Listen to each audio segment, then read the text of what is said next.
This will be the last lesson for this painting, and I want to do two things. I want to put a light wash in here on this road. I like to have my corners slightly darker than areas in the center of the painting. I want to make sure we finish the fence row line, the wire, and then there will be a couple of touch-up items. So to work on this road, I'm just going to take plain water, and I want to wash this first, wet it really good, just like we've done before, so that I can now take, it doesn't matter which brush I use. I think I'll use the number 4, but I can take a little bit of the blue paint that I've already prepared, and I'm just softening up that corner there. And because it's wet into wet, it will flow on its own through the other wet parts of the paper, and when that's finished we shouldn't have any dark lines. But you know, the light is coming this way, and as this road turns a corner here, this part of the road could be slightly less lit than some other parts. This is plain water now that I'm using. You'll notice I'm washing it up into the that area of the road just enough to color it slightly, but I'm using plain water so that my edges are soft. I might touch this right here with just a little bit of more pigment and let that kind of soak in. I like those corners to be a little bit darker, and I think that will do it. Another thing that we can do regarding softening up the painting on the edges is I'm going to just almost use the water that's in the bath, very little paint, and I'm going to gently stroke it up into the painting a little bit right here, and right on the edge around this corner. I like to have that just a little bit softer in the blue tones. You'll notice if I don't scrub back and forth, I can actually paint over some of the painting. Now I can't go over it very much, or it'll start to lighten up the pigment that was already there before. Let's stop on that for right now, and I'm going to move to the toothpick. We're going to complete this fence row. I've already prepared some liquid in advance, and I always like to check what I'm doing on a card first to make sure that I like the color, and that there's not too much paint on there. And I'm going to just come up and come around this. I can make that a little bit darker.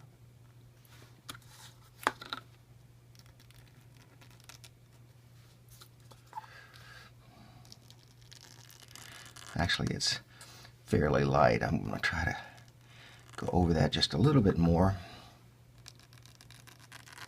I think I'm probably going to need to add a little bit more brown to the pigment. And you know, I'm bending this wire up here at a little bit of an angle.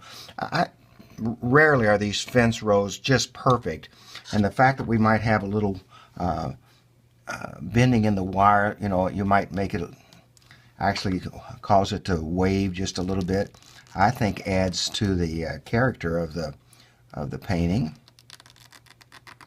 All right. Could still end up darkening that before I'm done, but we'll see. In fact, let's do that right now. I'm going to add a little bit more brown to this pigment and a little bit more blue. And back to the brown. Let's see if I've darkened that enough now. A little bit better.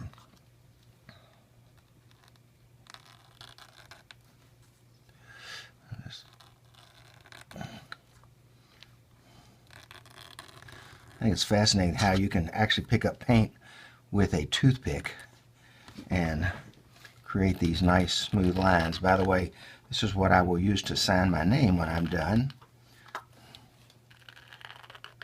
And we're getting a little bit darker now. That's fine. You know, this area was a little light here before. I'm just going to darken that up just a little bit more. Now, while I have this paint built up for this toothpick, one of the things I like to do is to create some grass, taller grass areas with this, especially around these fence posts.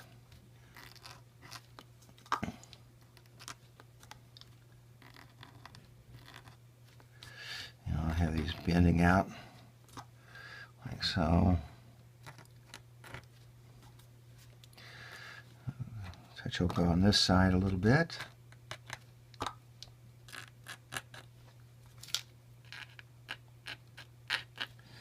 And the last thing we're going to do is to go over and look at the posts.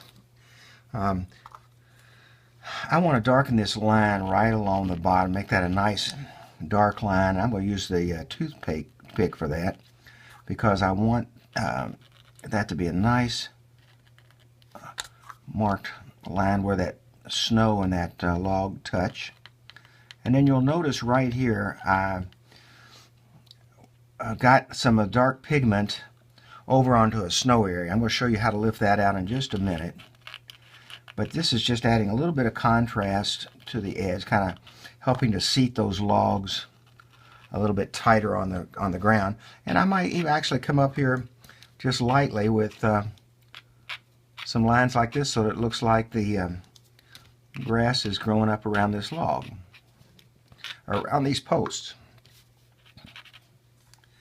All right. Now, one more thing I'd like to do. I'm going to take this half-inch flat. I'm going to clean it really good. Wipe most of the water off of the lip of the cup. And I'm going to come right here where this little piece of the log that was snow-covered got covered up a little bit. Look what I've done here. I've been able to take this flat brush. I'm wiping off my brush now with a Kleenex.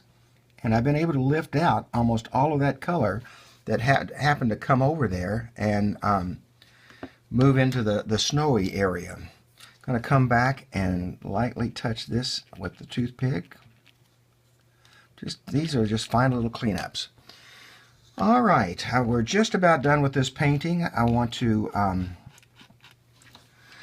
now just take a quick scan and see if there's anything that I need to do to finish it. I don't need to overwork anything. I'm just looking. For example, I see a line here that I think I'd like to clean up on this snow. I wet this, take a Kleenex, dry my brush, and I can lift that line, that shadow area virtually out. I see a little bit over here. I'm going to lift up that line. If I get little spots on the paper like this, I can scrub those out with this brush. It's gone. Let's see if there's anything else I want to touch. Actually, I think this is looking pretty good. Maybe one final thing that I will do is to work the grass just a little bit more in a few places. This is with the lighter color. And let's touch this up like this, come down here like so. I want to get a little bit more in here. I like it when I can put the grass in little splotches like this, and actually with this lighter color here I'm going to darken it just a little bit more. Yeah. And I think we're just about done. One of the dangers you have with this is that you start piddling. I know I'm quite capable of doing that, and then before you know it I've done too much. So I think I'm going to say we are done, and I'm going to sign my name, and then we'll see what this looks like when it is has a mat around it. Okay.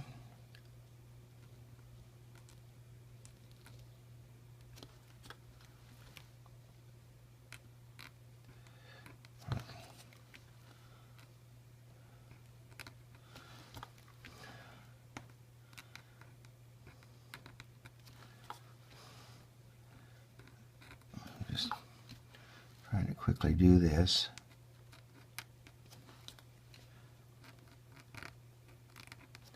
And then we'll put a date, 2016.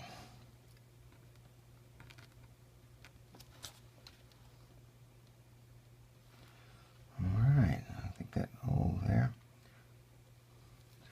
Yeah, we'll let that dry, and we will be done. So while that is drying, let's go ahead and pull off this paper and see what this looks off the tape, excuse me, and let's see what this looks like. And I realize I may have moved the painting around a little bit from where the camera is showing, so I want to be careful. Nice even line. See, by adding just a little bit of blue over here, I gave it enough of contrast against the white of that paper that it shows up well. Okay.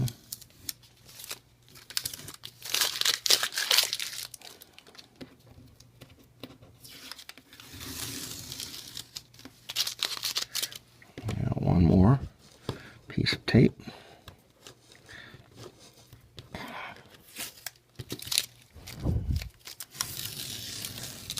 Try not to move the painting. Try to line that up just a little bit more. And I'm going to get a piece of matting that I have purchased from another store. These were already prepared mats. And we'll move the water out of the way. And we'll see. And I think we can call that a finished painting.